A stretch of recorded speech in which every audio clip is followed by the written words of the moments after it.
जय जय श्री राधे। श्री सद्गुरु देव भगवान की जय हो। कलयुग में मनुष्य सबसे अधिक जिस चीज से जूझ रहा है वो है अस्थिर मन। बाहरी साधन बहुत है पर भीतर की शांति दुर्लभ हो गई है। ऐसे समय में भगवान के नाम का जप केवल एक धार्मिक क्रिया नहीं रह जाता, बल्कि ये चेतना को पुनः मूल अवस्था में लौटाने की प्रक्रिया बन जाता है। राधा राधा या राम राम नाम जप करने का अर्थ किसी विशेष मत या संप्रदाय से जुड़ना नहीं है, बल्कि उस दिव्य ध्वनि से स्वयं को जोड़ना है जो सृष्टि के मूल कंपन से निकली है। नाम का प्रभाव क्रमिक होता है और उसका परिवर्तन स्थायी होता है। जब साधक नाम जप की यात्रा आरंभ करता है और 1 करोड़ जप पूर्ण करता है, तब उसके भीतर सबसे पहले शुद्धि की प्रक्रिया दिखाई देती है। शरीर निष्पाप और शुद्ध हो जाता है। रजोगुण और तमोगुण का नाश होकर शुद्ध सतोगुण की स्थिति आती है। रोगों के बीज नष्ट होते हैं और स्वप्न में देवी देवताओं व संतों के दर्शन होने लगते हैं। ये शुद्धि केवल बाहरी व्यवहार तक सीमित नहीं रहती, बल्कि मन की गहराइयों में छिपे संस्कारों तक पहुंचती है। रजोगुण जो मन को निरंतर इच्छाओं में उलझाए रखता है, और तमोगुण जो आलस्य, नकारात्मकता और अज्ञान को जन्म देता है, दोनों का प्रभाव धीरे धीरे कम होने लगता है। साधक अनुभव करता है कि उसकी सोच पहले की तुलना में अधिक साफ, शांत और स्थिर हो रही है। शरीर में भी हल्कापन आने लगता है। कई बार पुराने रोग जो वर्षों से जड़ पकड़ चुके होते हैं, बिना किसी विशेष उपचार के कमजोर पड़ने लगते हैं। इस अवस्था में स्वप्न का बदलना एक सामान्य अनुभव है। स्वप्न अधिक स्पष्ट, अधिक शांत और कई बार दिव्यता से भरे होने लगते हैं। ये संकेत है कि नाम अब केवल जीवा पर नहीं बल्कि चित्त में उतर चुका है। 2 करोड़ नाम जप पर पहुँचते पहुँचते साधक के जीवन में एक सूक्ष्म लेकिन गहरा परिवर्तन होता है। अभाव की भावना का क्षय, धन का अभाव समाप्त हो जाता है, निर्धनता दूर होती है और साधक के पास बिना चाहे सुख समृद्धि आने लगती है। मनुष्य का दुख केवल वस्तुओं की कमी से नहीं बल्कि उस निरंतर असंतोष से आता है जो मन को चैन नहीं लेने देता। इस अवस्था में साधक अनुभव करता है कि जीवन में आवश्यक चीजें अपने आप समय पर मिलने लगती हैं। परिस्थितियां पहले जैसी ही होती हैं, पर अब उनसे संघर्ष नहीं करना पड़ता।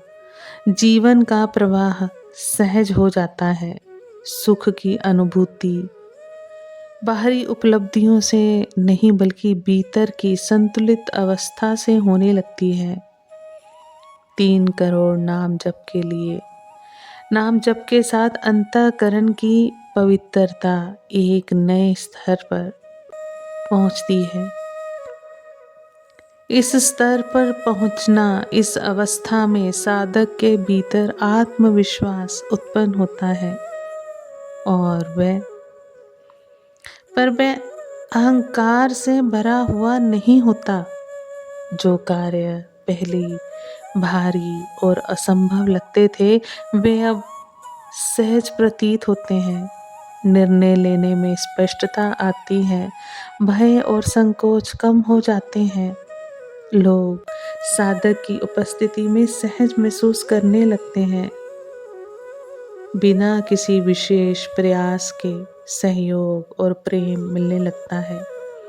ये इसलिए नहीं है कि साधक कुछ विशेष कर रहा है, बल्कि इसलिए कि उसके भीतर का कंपन बदल चुका है। 4 करोड़ नाम जप के बाद साधक के हृदय में एक स्थायी शांति बसने लगती है। जीवन में उतार चढ़ाव आते रहते हैं, पर अब वे भीतर हलचल नहीं मचाते। मान अपमान, सफलता असफलता जैसी स्थितियां साधक को पहले की तरह प्रभावित नहीं करती। एक साक्षी भाव विकसित होने लगता है। साधक अनुभव करता है कि वह घटनाओं का भाग होते हुए भी उनसे अलग खड़ा है। ये अवस्था आत्मज्ञान की पहली ठोस झलक मानी जाती है, जहाँ व्यक्ति अपने वास्तविक स्वरूप की ओर मुड़ने लगता है। 5 करोड़ नाम जप पर पहुँचने के साथ विद्या और विवेक का स्वाभाविक उदय होता है। ये ज्ञान पुस्तकों से नहीं बल्कि अनुभव से उपजता है। साधक की वाणी में ठहराव और सत्य की गहराई आने लगती है। वह अनावश्यक बोलने से बचता है, और जब बोलता है तो उसके शब्दों में प्रभाव होता है। इस अवस्था में जीवन की मूलभूत आवश्यकताएं सहज रूप से पूरी हो सकती हैं, क्योंकि साधक अब उन्हें लेकर भीतर से व्याकुल नहीं रहता। आसक्ति के कम होते ही जीवन अधिक संतुलित हो जाता है। 6 करोड़ नाम जप साधना का वह चरण है जहाँ साधक अपने भीतर के शत्रुओं को स्पष्ट रूप से पहचानने लगता है। काम, क्रोध, लोभ, मोह, मद, मत्सर अब छिपे हुए नहीं रहते।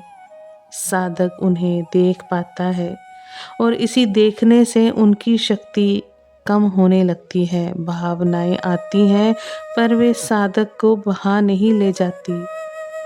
मन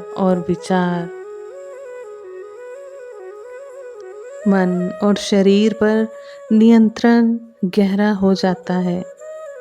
कई साधकों के अनुभव में इस अवस्था में मानसिक और शारीरिक रोग स्वतः कमजोर पड़ने लगते हैं, क्योंकि मन की जड़ में छिपा असंतुलन अब समाप्त होने लगता है। 7 करोड़ नाम जप के बाद साधक की दृष्टि में एक बड़ा परिवर्तन आता है। वासना और आकर्षण जो पहले मन को बांध लेते थे, अब अपनी शक्ति खो देते हैं। जीवन को देखने का तरीका ही बदल जाता है। व्यक्ति, वस्तुएं और परिस्थितियां अब भोग की वस्तु नहीं लगती। साधक के भीतर वैराग्य नहीं बल्कि स्पष्टता उत्पन्न होती है। इस अवस्था में संतों और महापुरुषों की संगति सहज रूप से मिलने लगती है, क्योंकि समान चेतना एक दूसरे को आकर्षित करती है। 8 करोड़ नाम जप पर साधक मृत्यु को लेकर भय मुक्त होने लगता है। मृत्यु अब अज्ञात नहीं लगती। साधक समझने लगता है कि जीवन और मृत्यु दोनों एक ही यात्रा के पड़ाव हैं।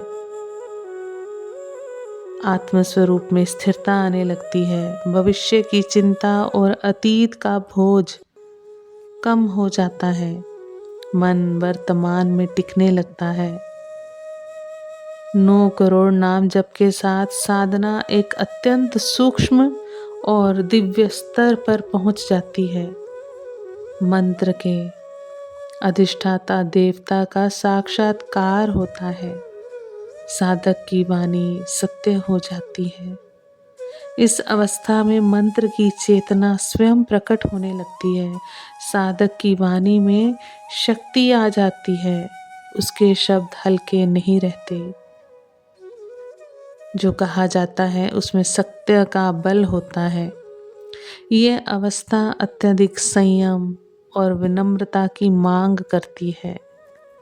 10 करोड़ नाम जप पर पुराने कर्मों का प्रभाव टूटने लगता है। जीवन में बार बार दोहराए जाने वाले दुख कमजोर पड़ जाते हैं।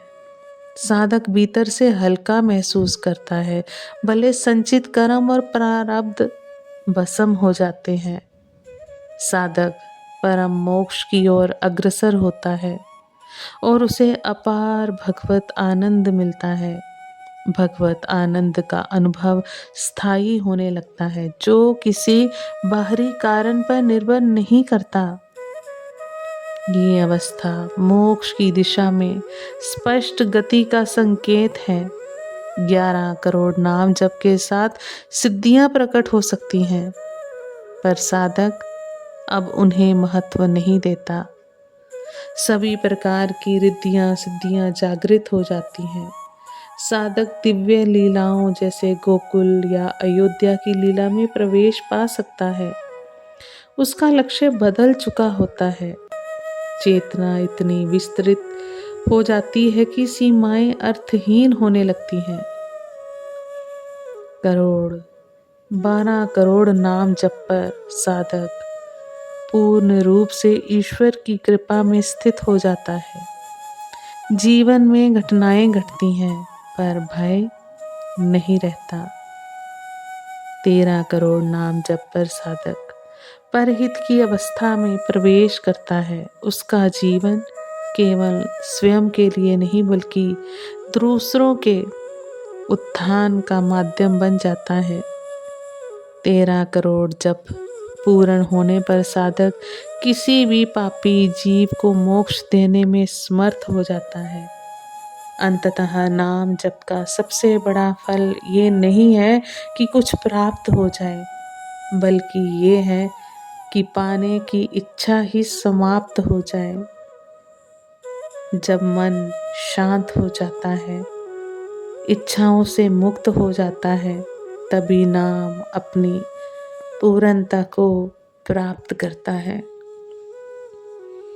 बहुत ही सुंदर प्रसंग। इसे हम नेत्रों को बंद करके बार बार श्रवण करें। श्रवण करके इन सूत्रों को अपने हृदय में, अपने आचरण में गुरु कृपा से उतारने का प्रयास करें। आप सभी वैष्णव जन को श्री हरिवंशी श्री सद्गुरु देव भगवान की जय हो। जय जय श्री हरिवंश।